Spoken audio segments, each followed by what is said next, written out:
Has the Premier League ever been more challenging? Right, well, I feel welcome. Dit is my home and I want to achieve success.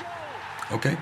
Good afternoon, Manchester United fans all over the world. It is Wednesday and it's a very positive feeling right now to be a Manchester United fan, as we waited 18 years to finally see a new dawn, a new chapter, getting away from the Glazers shackles. And the media's been downplaying certain reports, but there is no smoke without fire 100%, as we can only see the stock market price rising and climbing. And we know that we're following the money, we're following everything that's been reported in the media, and some media is started to backtracking now to swing more towards why Sheikh Jassim is the winning bid. And I'm here basically to give my voice of reasoning to say why I think there is a positive feeling around that Sheikh Jassim has actually managed to get hold of the 69% of the Glazers Class B shares, and why outlets in Qatar is kind of coming out to say that congratulating Sheikh Jassim.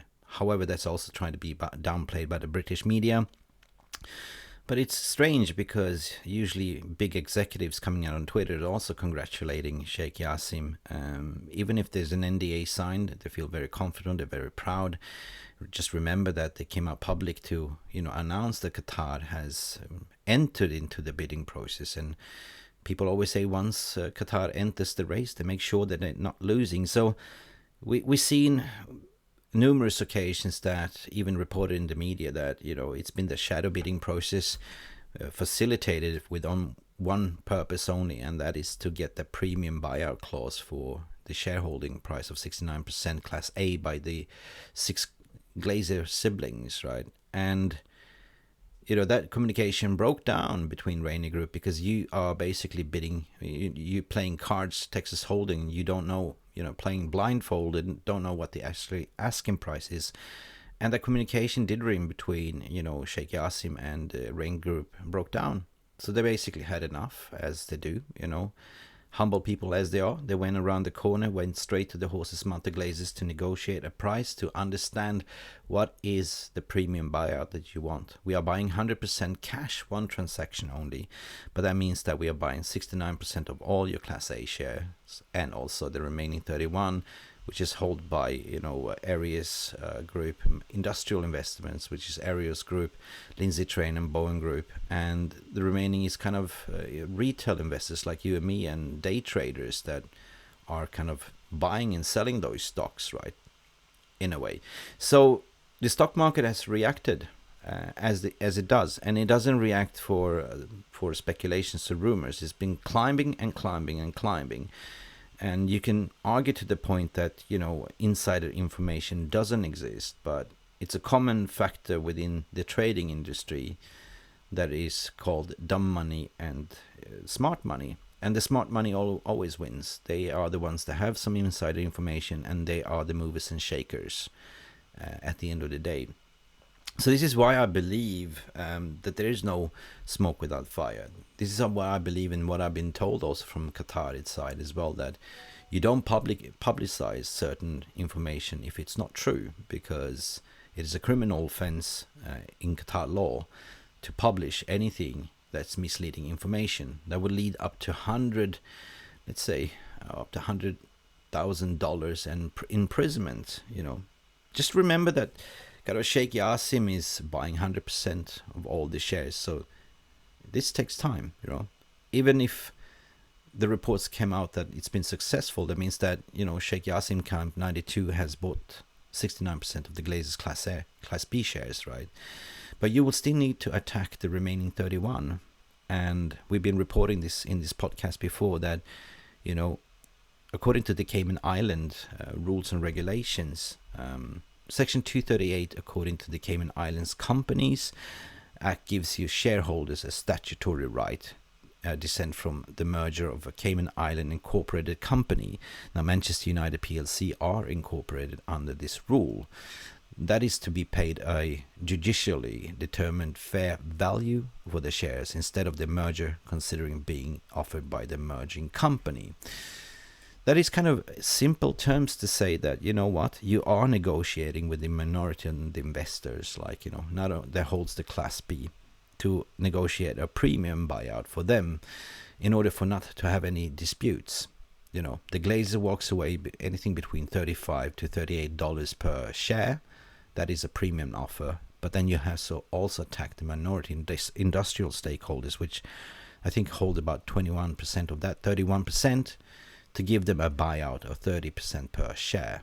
You know, everyone walks away happy. This smooth transaction is simple, and that is facilitated by Bank of America. The remaining of the retail holders, like day traders such as you and me, seeing this, you might have bought it for 15.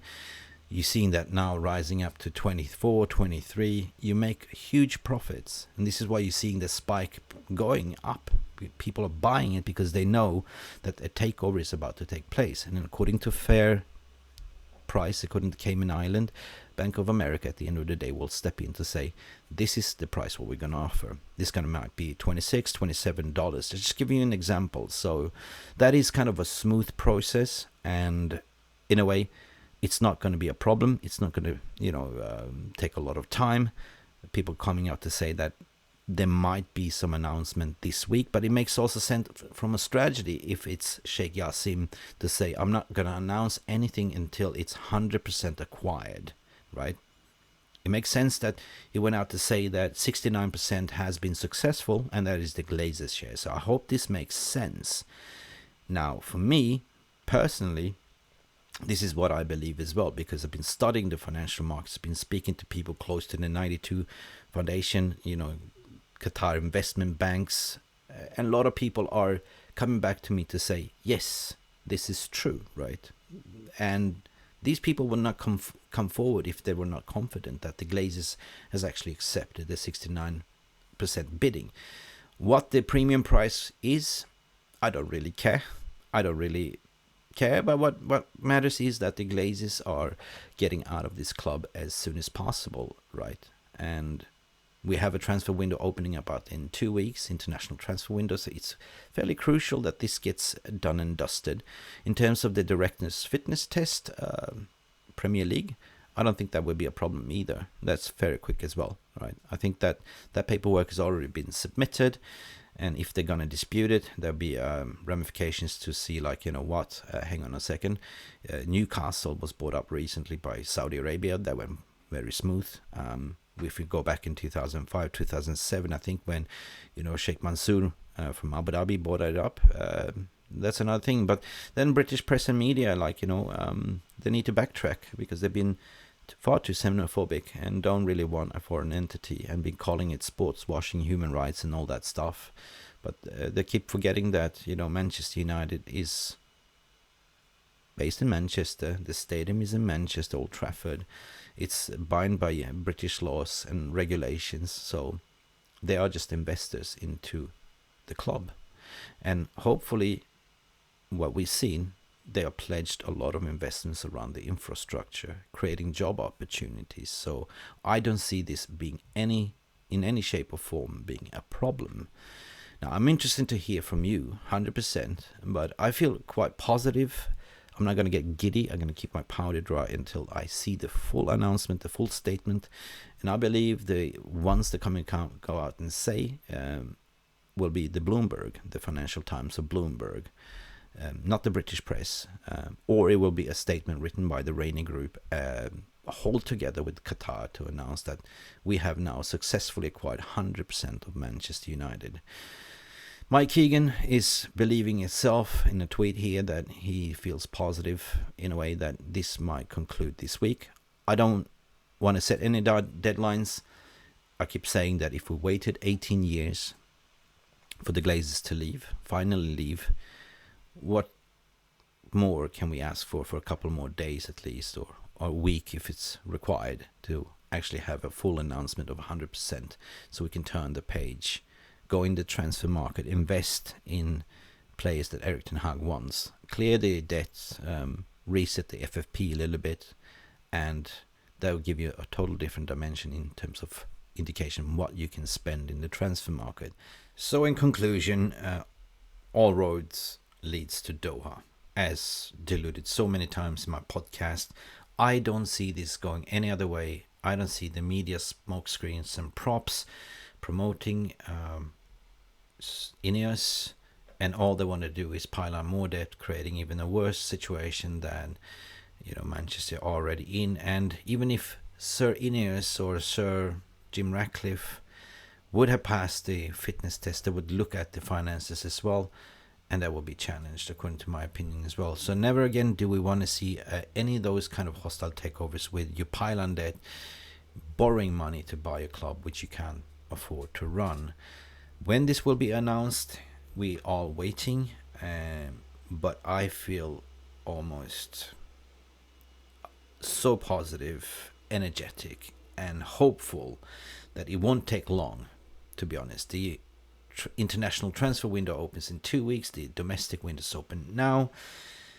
It shouldn't be taking more than 2 weeks to have a full 100% announcement. And I believe that this is the strategy of the 92 Foundation, only to come out to announce when it's 100% full acquired. It's been Mick Ruby from Mufc Realist TV. I hope you enjoyed this report, and let me know in the comments below. Smash a like if you want. It surely helps. We don't take dividends. The only thing that we are expecting is a little bit of a like appreciation. This is me having my say, and as per usual, I give you back the day. Keep you posted for any further updates. Bye for now. Thank you. Thank you so much for stopping by and watching Mufc Realist TV. Don't forget to like and subscribe and follow us on the socials.